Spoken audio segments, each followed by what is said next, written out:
어느 날 30대 중반의 직장인인 혜진은 갑작스러운 건강 문제로 인해 몸이 축나 있었고 수면 부족과 스트레스로 인해 면역력이 떨어지고 있음을 느끼고 있었다. 그렇게 그녀는 건강을 되찾기 위해 열심히 운동을 시작하고 좋은 음식을 먹고 있었지만 여전히 뭔가 부족한 느낌이 들었다. 그러던 중 우연히 인터넷 한쪽 구석에 면역력을 올려주는 특별한 건강 보조제라는 광고를 보게 되었다. 광고는 매우 매력적이었다. 하루 한 알로 건강을 유지하세요. 믿을 수 있는 효과. 라는 문구가 그녀의 눈을 사로잡았다. 게다가 수많은 리뷰가 달려 있었는데 모두가 칭찬 일색이었다. 당장 효과를 보고 싶었던 혜진은 고민 끝에 구매하기로 결정했다. 제품이 도착한 후 그녀는 설명서에 따라 복용을 시작했다. 처음에는 별다른 느낌이 없었지만 몇 주가 지나자 체력이 조금씩 회복되고 있는 것 같았다. 하지만 여전히 마음 한편에는 이것이 정말 보조제의 효과인지 아니면 운동과 식단 덕분인지 헷갈렸다. 궁금증을 풀고 싶었던 혜진은 온라인 커뮤니티와 블로그 글들에서 더 많은 정보를 찾기 시작했다. 하지만 그녀가 마주한 정보들은 오히려 더 혼란을 가중시켰다. 어떤 사람들은 이 보조제가 정말로 효과적이라고 주장했고 다른 한편에서는 전혀 효과가 없다고 말했다. 게다가 몇몇 게시글에서는 보조제의 성분 분석 결과가 다른 제품과 별반 다르지 않으며 심지어 유해한 성분이 포함되어 있다는 경고까지 있었다. 혜진은 점점 불안해졌고 결국 전문가의 조언이 필요하다고 느꼈다. 그녀는 가까운 영양 상담센터를 찾아가 전문 영양사와 상담을 진행했다. 영양사는 혜진에게 보조제를 선택할 때 주의해야 할 몇 가지 조언을 주었다. 우선 보조제는 어디까지나 보조하는 역할이기 때문에 지나친 기대는 하지 말라는 것과 제품의 성분이나 제조사를 꼼꼼히 살펴보고 안전성을 확인하는 것이 중요하다고 설명했다. 또한 자신의 건강 상태에 맞는 제품을 선택하는 것이 중요하며 모든 제품이 모든 사람에게 동일한 효과를 발휘하지 않는다는 점도 강조했다. 영양사는 몇 가지 신뢰할 수 있는 정보 출처를 소개해주며 너무 광고에 의존하지 말라고 조언했다. 혜진은 그때서야 비로소 인터넷의 정보가 항상 신뢰할 수 있는 것은 아니며 특히 건강과 관련된 정보는 더욱 신중하게 접근해야 한다는 것을 깨달았다. 그녀는 이후에도 건강 보조제를 복용할 때마다 각별한 주의를 기울였고 항상 전문가와 상담한 후에 결정하기로 다짐했다. 이 경험을 통해 혜진은 중요한 교훈을 얻었다. 모든 정보는 비판적으로 판단하고 신뢰할 수 있는 출처를 통해 확인하는 것이 필요하다는 것이다. 그녀의 이러한 여정은 인터넷 시대에 사는 우리 모두에게 던져진 숙제와도 같았다. 정보의 홍수 속에서 진실을 가려내는 일은 결코 쉽지 않지만 건강만큼은 스스로의 선택에 책임을 질 수 있어야 한다는 것을 말이다. 두 번째 이야기. 모든 것은 서른을 앞둔 어느 날 아침 거울을 보며 시작되었다. 건조하고 푸석한 피부 그리고 눈가에 자리 잡은 잔주름이 보는 이로 하여금 어쩌다 이렇게 되었지? 나는 한숨을 쉬게 했다. 김서영은 그렇게 자신의 피부가 점점 좋아지기는커녕 쇠퇴하고 있다는 것을 느끼게 되었고 더 늦기 전에 이 상황을 바로잡겠다 결심하였다. 서영은 여러가지 피부 관리 서적과 블로그를 뒤적이며 정보를 찾기 시작했다. 인터넷에서는 수많은 정보가 범람하고 있었고 뷰티 유튜버들이 제시하는 스킨케어 루틴도 각자 달라 혼란스러웠지만 서영은 중복되는 몇 가지 기본 원칙을 발견했다. 그리고 그 기본 원칙을 중심으로 자신만의 스킨케어 루틴을 만들어 보기로 했다. 가장 첫 단계는 클렌징이었다. 서영은 부드럽고 저자극적인 클렌징 오일과 젤 클렌저를 선택했다. 하루 종일 외부의 자극에 노출된 피부를 깨끗이 해주는 것이 첫 번째 조건이었다.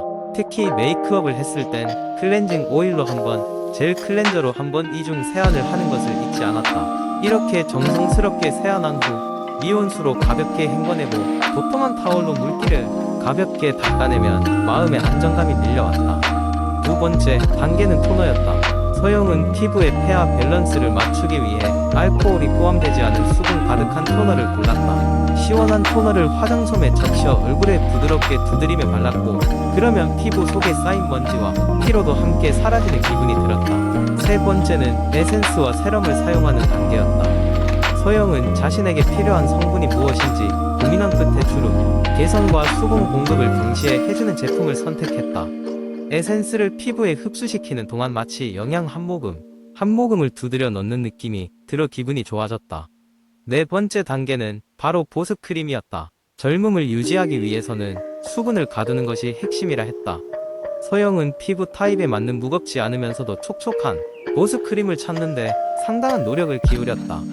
덕분에 아침까지 피부가 지치지 않고 탱탱하게 유지되는 것을 느낄 수 있었다. 마지막으로 한 주에 2번은 각질 제거와 마스크팩을 해주는 특별한 루틴을 추가했다. 각질 제거제는 너무 자주 사용할 경우 피부 장벽을 손상시킬 수 있다는 것을 알고 있었기에 조심스럽게 사용했으며, 마스크팩을 하는 날은 특별한 여유를 즐기는 날로 삼았다. 영양과 탄력을 주는 마스크를 얼굴에 올려두고 좋아하는 음악을 듣거나 책을 읽으며 마음의 휴식을 찾았다. 이러한 스킨케어 루틴을 몇 달간 꾸준히 실천한 결과 서영은 피부가 점점 건강을 되찾아가는 것을 확연히 느낄 수 있었다. 진정으로 건강해진 피부는 마치 속부터 빛이 나오는 것 같았다. 그녀의 노력과 시간은 결코 헛되지 않았고, 이는 그녀에게 단순히 피부 미용을 넘어 자신을 사랑하고 아끼는 방법을 깨닫게 해주었다.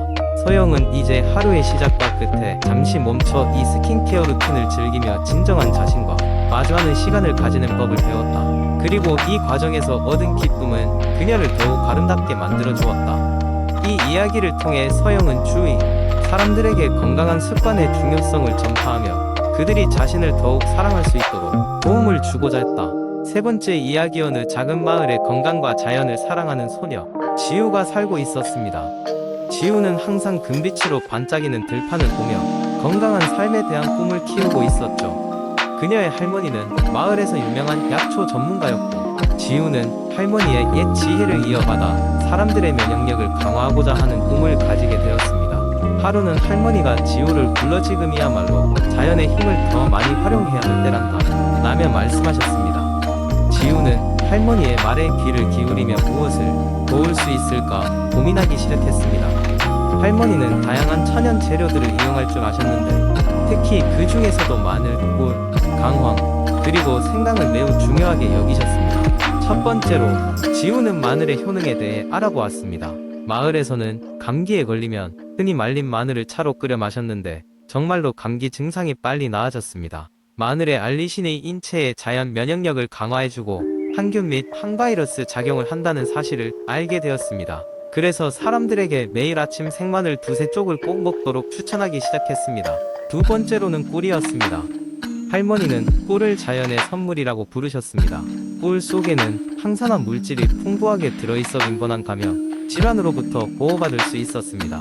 지우는 꿀을 활용한 다양한 레시피를 만들어 사람들에게 소개하였습니다. 특히 따뜻한 물에 꿀을 타서 레몬 몇 방울을 첨가해 마시는 레몬 꿀차는 마을 사람들에게 큰 인기를 끌게 되었습니다. 세 번째로 다룬 것은 강황이었습니다. 할머니는 예로부터 강황이 인도의 전통의학에서 만병통치약으로 불렸다는 이야기를 지우에게 들려주시곤 했습니다. 강황 속의 커큐민 성분은 강력한 항염증 작용을 하여 면역력을 높이는데 매우 도움이 되었습니다. 지우는 강황을 다양한 요리에 사용하였고, 특히 강황 우유는 그 효능이 직접적으로 느껴져 많은 사랑을 받았습니다. 마지막으로 지우가 주목한 것은 생강이었습니다.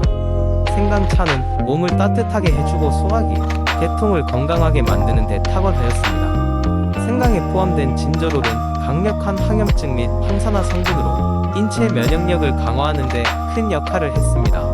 지우는 자신이 직접 재배한 생강을 사람들에게 나눠주며 건강을 챙기도록 독려하였습니다. 이렇게 지우는 할머니에게 받은 지식과 재료들로 마을 사람들의 건강을 챙겨주며 더욱 건강한 사회를 만들어 갔습니다. 시간이 흐르면서 마을은 보다 건강한 곳이 되었습니다. 사람들이 자주 아프지 않았고 신종 질병에도 잘 대응할 수 있는 면역력을 갖추게 되었습니다. 지우는 단순히 천연 재료들을 나열하는 것을 넘어 자연과의 조화를 통해 건강한 삶을 이룰 수 있다는 깨달음을 얻게 되었습니다. 이를 통해 그녀는 자연이 주는 긍정적 에너지를 사람들과 공유하며 더욱 더 나아진 삶을 위해 노력하였고, 그 이야기들은 먼 곳까지 전해져 많은 이들에게 큰 영감을 주게 됩니다. 할머니의 가르침은 이렇게 통해 계속해서 빛을 발하게 되었습니다. 네 번째 이야기. 옛날 어느 조용한 시골 마을에 100세를 훌쩍 넘긴 할머니가 살고 계셨다. 할머니의 집은 아름드리 나무들과 싱그러운 풀밭으로 둘러싸여 있어 언제나 신선한 공기를 마실 수 있는 곳이었다. 마을 사람들은 이 할머니의 생활 방식에 대해 궁금해하였고, 그녀의 장수 비결을 배우기 위해 할머니를 찾아가곤 했다. 어느 날 마을 의사가 할머니를 방문했다. 그는 과학적 호기심에 사로잡혀 할머니가 어떻게 그렇게 오랫동안 건강하게 살아오셨는지 알고 싶었다.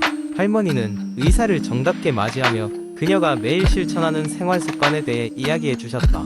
첫 번째 비결은 아침마다 거르지 않는 적당한 운동이었다. 할머니는 매일 아침 해가 떠오르기 전에 산책을 나갔다. 이른 아침에 신선한 공기는 몸과 마음을 깨우고 활력을 불어넣어 주었다. 할머니는 걷는 것은 가장 간단하면서도 최고의 운동이다 라고 말하며 걷는 동안 자연과 하나가 되는 느낌을 받을 수 있다고 했다. 두 번째 비결로는 균형 잡힌 식단을 강조하셨다. 할머니는 빛깔 고운 채소와 다양한 과일을 매 끼니마다 즐겼다. 과일과 채소는 신선한 상태로 먹으려 노력했으며 이를 통해 자연의 충만한 영양소를 섭취할 수 있었다. 가공된 음식은 피하고 가능한 한 자연 그대로의 식재료로 조리하는 것이 중요하다고 덧붙였다. 세 번째로 강조한 것은 충분한 수면과 휴식이었다. 할머니는 밤 10시가 되면 반드시 잠자리에 들었고 아침에는 일정한 시간에 일어났다. 그 결과 빠르게 재충전할 수 있었고 항상 맑은 정신으로 하루를 시작할 수 있었다. 잠은 최고의 보약이다 라는 말이 떠오를 만큼 잠자는 시간을 신성하게 여겼다. 마지막으로 할머니는 긍정적인 마음가짐이 얼마나 중요한지를 강력히 주장했다. 그녀는 매일매일의 소소한 일상에 감사하며 살았다. 주변 사람들과의 따뜻한 관계를 중시하며 작은 것에도 기쁨을 느끼는 법을 알았다. 의사는 할머니의 말이 끝나자 그녀의 삶 속에서 몸에 좋은 습관들이 얼마나 자연스럽게 스며들어 있는지를 알게 되었다. 할머니의 장수 비결은 특별하거나 화려한 것이 아니었다. 사소하지만 실천하기가 쉬운 일들이었고 노력을 기울인다면 누구나 실천할 수 있는 것들이었다. 의사는 이 소중한 이야기를 사람들에게 전하고자 마음먹었고 마을의 아이들에게도 이 비결들을 전수하기로 했다. 누구나 할머니처럼 건강하고 장수할 수 있는 가능성은 자신이 어떻게 생활하느냐에 달려있다는 깨달음을 함께 나누면서 할머니와 함께한 이 시간은 의사에게도 큰 깨달음을 주었다. 그렇게 할머니의 이야기는 마을 사람 모두의 귀감이 되었고 할머니는 마을에 살아있는 전설로 남게 되었다. 이 이야기는 단순한 전설로 그치지 않고 오늘날까지도 사람들에게 중요한 교훈을 주는 이야기로 전해지고 있다.